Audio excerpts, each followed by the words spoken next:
We can't say the future without AI. I mean, there's no way around it. 50% of workers now believe AI is going to improve their experience. When I come into the meeting room, I need a way to incorporate my AI with what's going on in the meeting. It's almost a bring your own AI type of a concept. Most of what we do in our day-to-day is going to change significantly. Hear the latest AV trends and predictions in this episode of Crestron's Smarter Spaces podcast on your preferred podcast platform. Running a business is like you're putting out constant fires, unexpected issues. And then when you finally feel like you've gotten everything just perfect, you've got, a number of days, weeks, months where everything's going well, the business is well, it's as though you open the door and you get smacked in the head by a 2x4.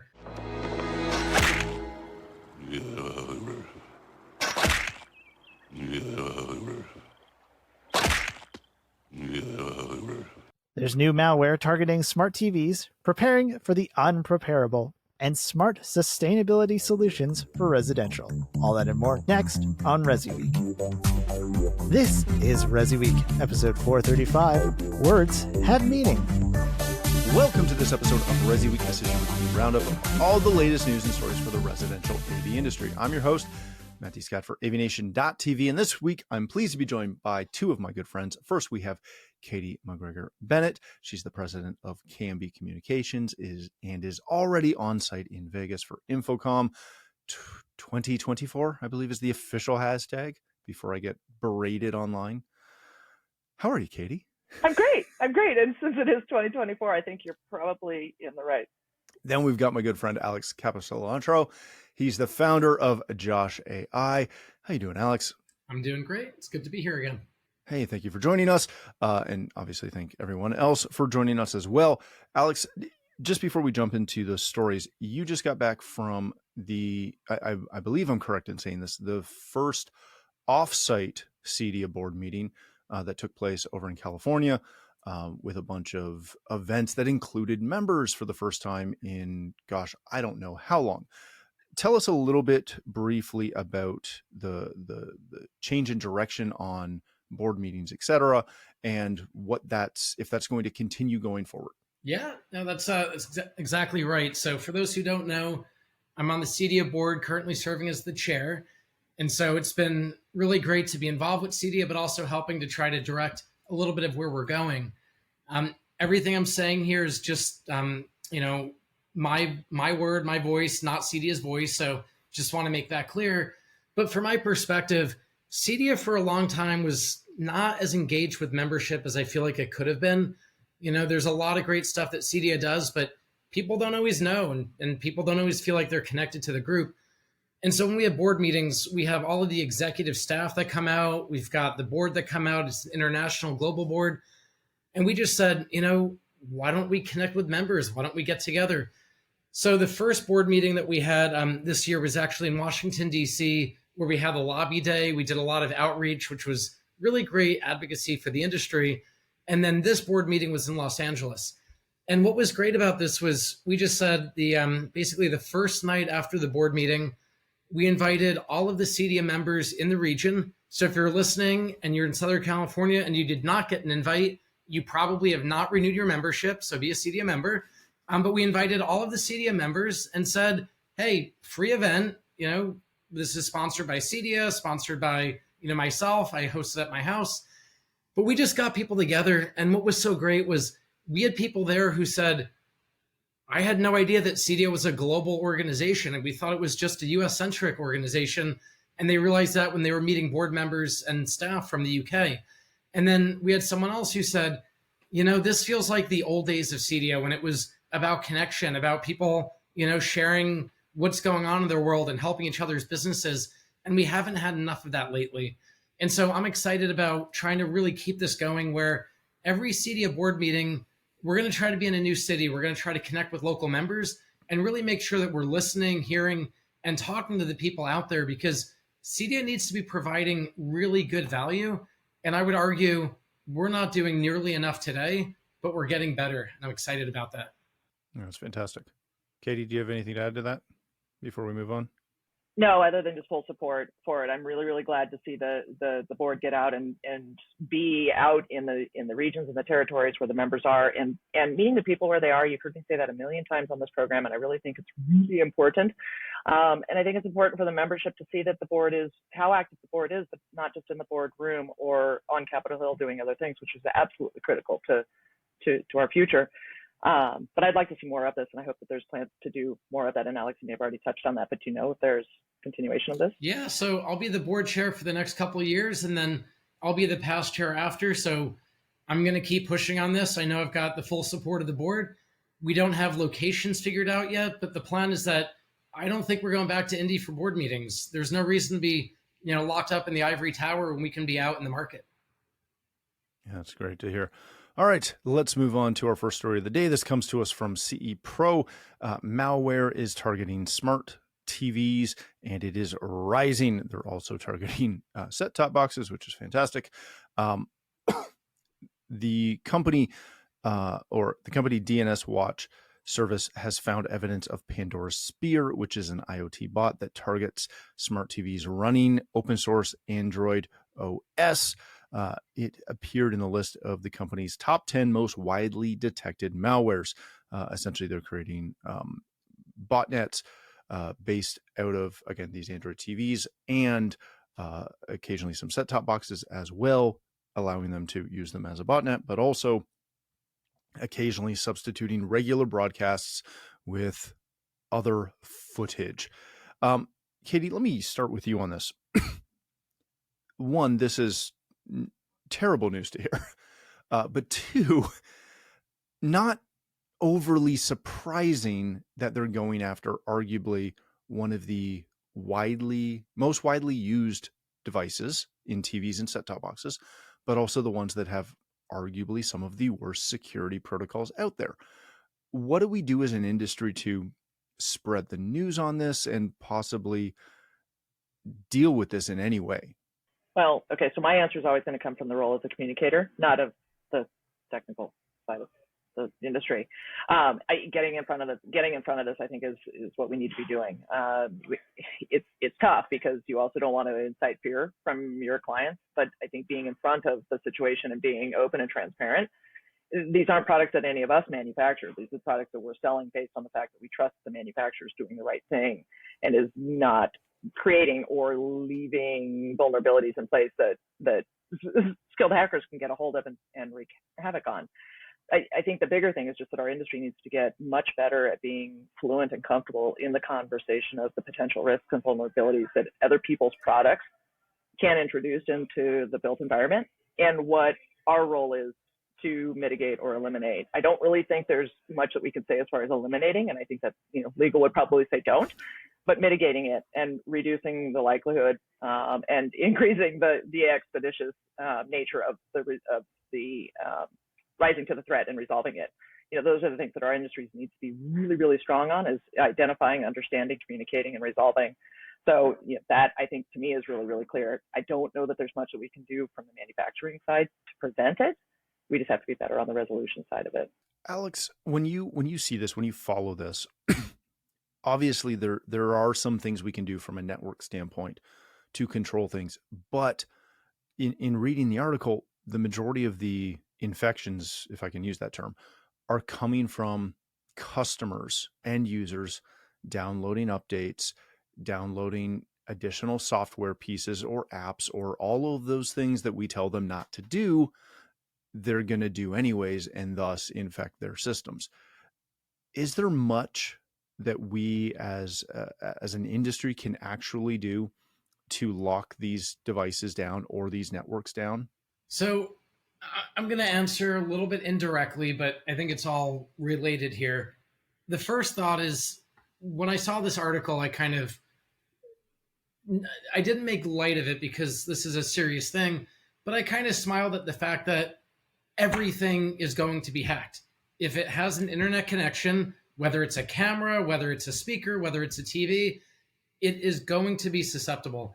And so when we think about the way that we design and develop products, we're always dealing with this give and take of how open do we make the ecosystem so that people can add all sorts of custom apps and features and whatnot, versus how locked down do you keep it so that you make sure it's safe. And this week, I remember seeing an article that I think it was Chow Mein put out a new driver for Control 4 on opening up Home Assistant. And I love Home Assistant. I think what they're doing is great. The problem is it's an open source ecosystem that enables you to connect any device into this network. And we're likely going to see, if enough people adopt this driver, at some point, someone has figured out a backdoor through Home Assistant to basically get into the rest of your network. It's going to be bad. And so this just reminds me, we've always taken the approach at Josh that every integration that we work on is a very deep integration where we know the company, they know us, we test each other's products. We make sure that if either of us need to make any changes, we have a communication channel. And in the case of Android TV, they went very open. They said you can install really any app with, I don't believe, very much gating as to what goes onto the Play Store. And the net result is, yes, a consumer could easily download something that they shouldn't, or something that has malware that they don't know about. So, from the integrator's perspective, I don't think Android TVs are going away. I think we need to deal with the fact that they exist.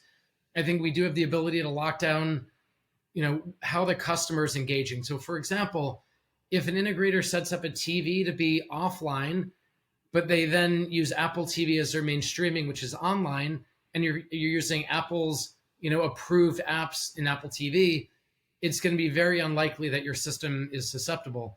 And so that's not the right approach for everyone. I don't like to say you have to use this one product, but I do think we can start to really be mindful about what are the products and the systems that we're working with? How open are they to these possible susceptibilities? And if these do happen, what's our recourse? How do we quickly shut it down?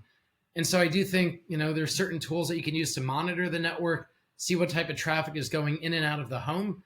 But in this case, this is going to look exactly the same as streaming on Netflix, for example. You're authenticating through an app for video content. The home is not easily going to be able to detect that that's going on. The nice thing is the TV is also unlikely to open up more access. So someone who's hacking a smart TV in this environment, they're probably not going to be able to access your smart lock, your alarm system, your garage door, at least the way that I understand this breach to be taking place. But there are a lot of other breaches, like the Home Assistant one I mentioned, where someone comes in through a back door, they might have access to your whole home. So I don't mean to be an alarmist, but the reality is we need to know these hacks can happen. We need to know that these hacks probably are already happening and we're not always aware of them. And we need to be really careful about the systems that we bring into the home and the ones that have a very open ecosystem where anyone can basically build an app, an integration, a feature. Those come with risk, and we need to pay attention to that. Yeah, that's a great point. All right, let's change topics for a second. This is Erin Marmoran of EdTech. The world of higher ed AV is growing rapidly. That's why each month we hear from the best and brightest from colleges and universities all over the U.S. Check out EdTech on AVNation.tv or wherever you get your favorite podcasts. Comes to us from Residential Systems and a good friend of the show, Mr. Henry Clifford, getting caught flat-footed. Go read through this article. Henry goes through, essentially he got an email that came in announcing a home technology kind of like tabletop show in his market that he was shockingly not invited to, just due to the way those work, that it was some group that they weren't a member of, and how he and Livewire were able to rally the troops to come together and make this event happen. Alex, let me start with you on this. The concept of unexpected surprises and things kind of popping up out of nowhere that need some level of immediate attention is not uncommon. But is there a good way to create like a standard operating procedure for how to deal with these types of emergency pop-up things that may or may not have an actual impact on your business? I read this article and was very skeptical of the overall premise, and I'll give what will hopefully be good feedback by the end, but I'll start with I remember listening to a podcast a couple years ago that was talking about running a business is like you're putting out constant fires, unexpected issues. And then when you finally feel like you've gotten everything just perfect, you've got, a number of days, weeks, months where everything's going well, the business is well, it's as though you open the door and you get smacked in the head by a 2x4. There's always an unexpected something that is going to try to ruin your day, trying to throw a wrench in the mix, whether it's finance related, HR related, customer related, product related. There's so many things that we deal with. And so I like the idea about not getting caught flat-footed. I like the premise that if you have repeatable aspects of your business that you can plan for, you should plan for them. You should get ahead of them. You shouldn't be doing everything last minute.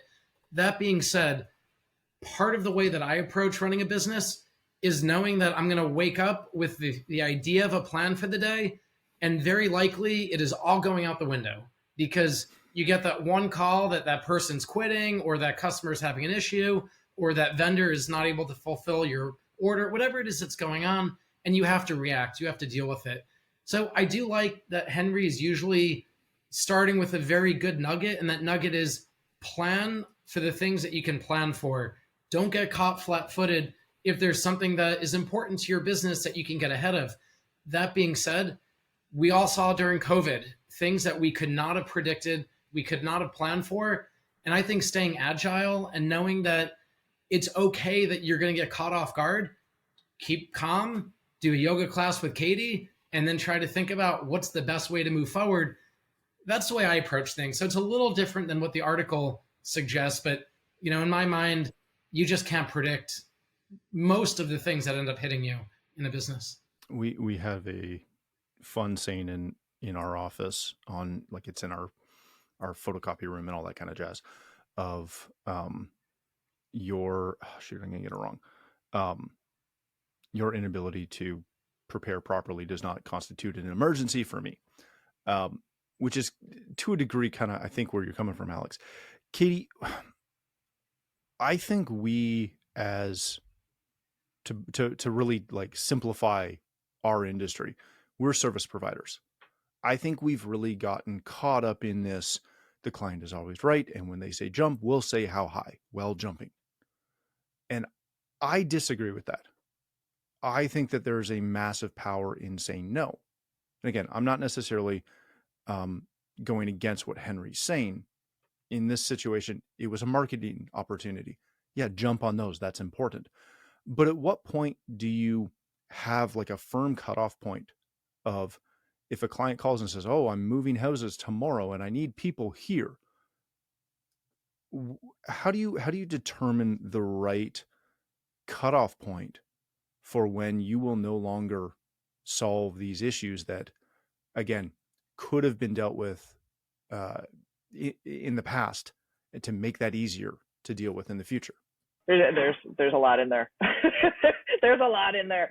I think understanding the type of clientele that you want to be doing business with that are good for your business, and not only in terms of the revenue that they generate, but the joy that they generate.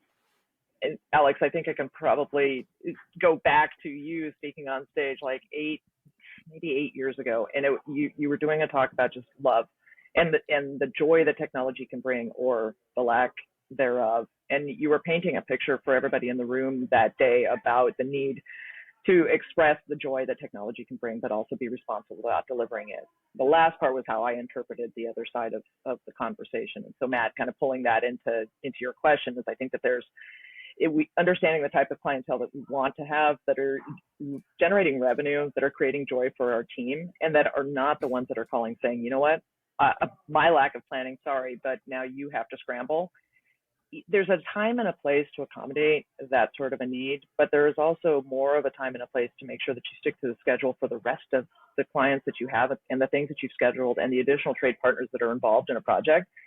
Just because one client says they absolutely need your team tomorrow because they messed up, whether they would admit to that or not, but they messed up on their scheduling, and now everybody's got to drop everything to take care of them.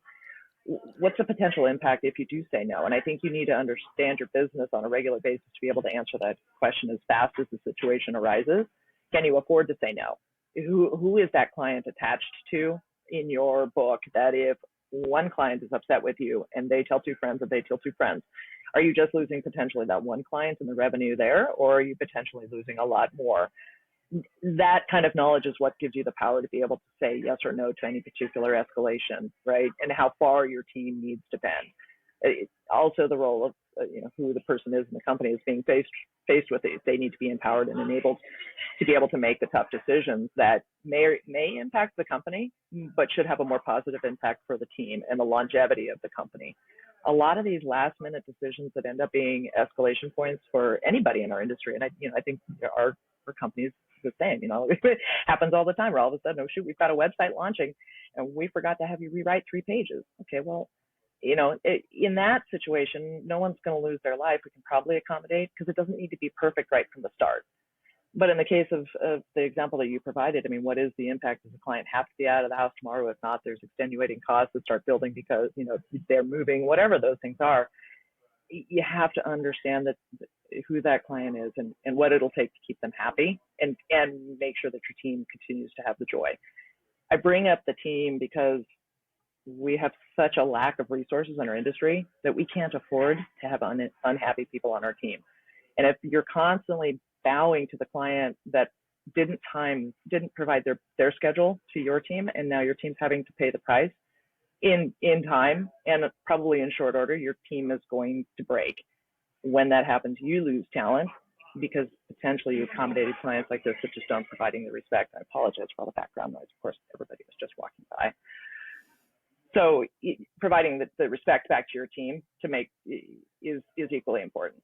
So it isn't really an easy answer, but I think if I were to consolidate it, is you need to understand who all of your clients are today and what the value is to your company and where and when you will provide some additional accommodation. And your stakeholders need to be enabled and empowered to be able to uphold that or to be able to bend it. And it's not easy, but you got to understand your business to be able to answer that question. Yeah, that's a great point. All right, let's hit our last story of the day real quick. This comes to us from CE Pro and Andy Rittenhouse. How smart interior shading solutions can fit into sustainable building strategies.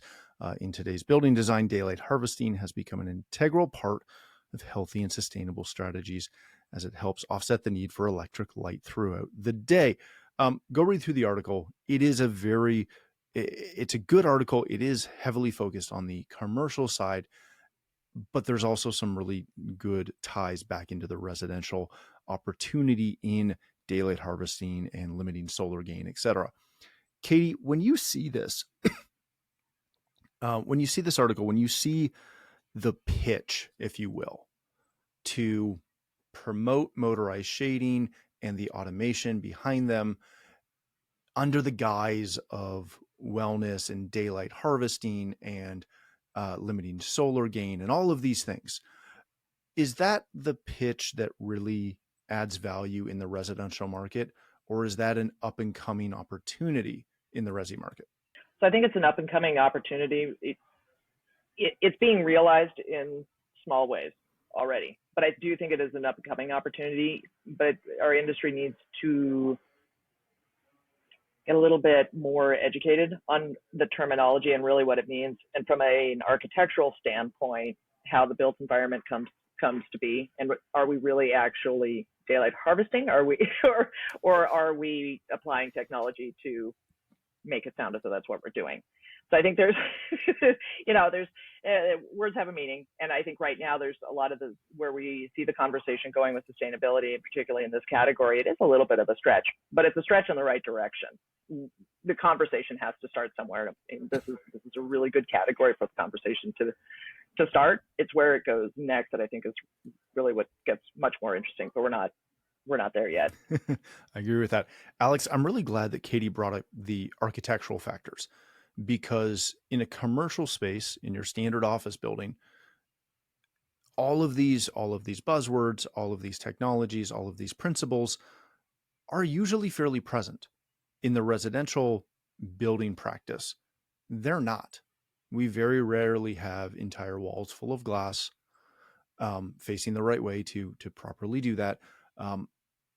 There's just not usually the forethought given in the architectural aspect, from the architectural design aspect of a residence, into how light will play throughout the room from Mother Nature. Is that something that we can impact at all, or is that something that needs to come from the architectural, the build community?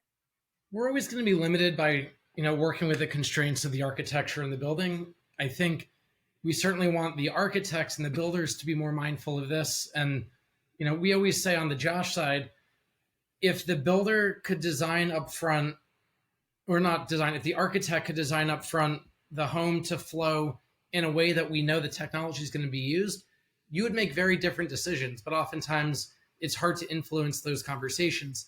And so the reality of the situation is most of us, we come into a structure that's done. We have to deal with the fact that walls are here, windows are there. This is the way that the home is laid out. And then our job is to basically make that home, as Katie alluded to, make it joyful, make it fun, make it relaxing. And so in some cases, artificial lighting can help do that. In other cases, the opposite. We had a client in New York where they had very big windows, a lot of natural sunlight, but they're an art collector. And they were worried that the sunlight coming in was going to destroy and damage their artwork. So in that case, adding motorized shades, it wasn't about getting more light. It wasn't about, daylight harvesting. It was about art protection and, building the right automation so that the time the sun would come in, the shades would close, it would protect the artwork.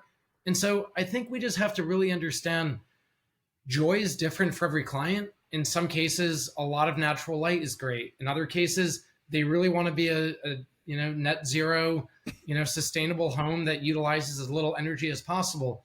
In other cases, they're entertaining people all the time and they want to make sure the temperature is at the perfect temperature. The lighting is very good for entertaining.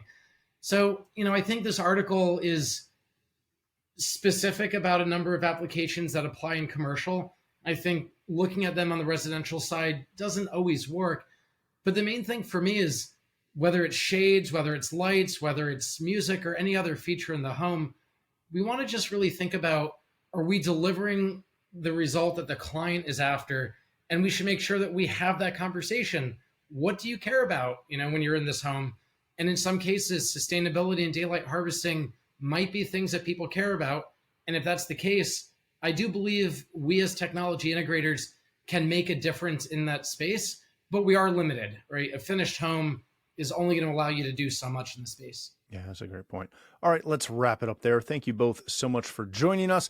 Alex, if people want to connect with you, learn more about Josh.ai, where can they do that? You can always reach out directly, Alex at Josh.ai. Also active on LinkedIn, Instagram, and all the other socials.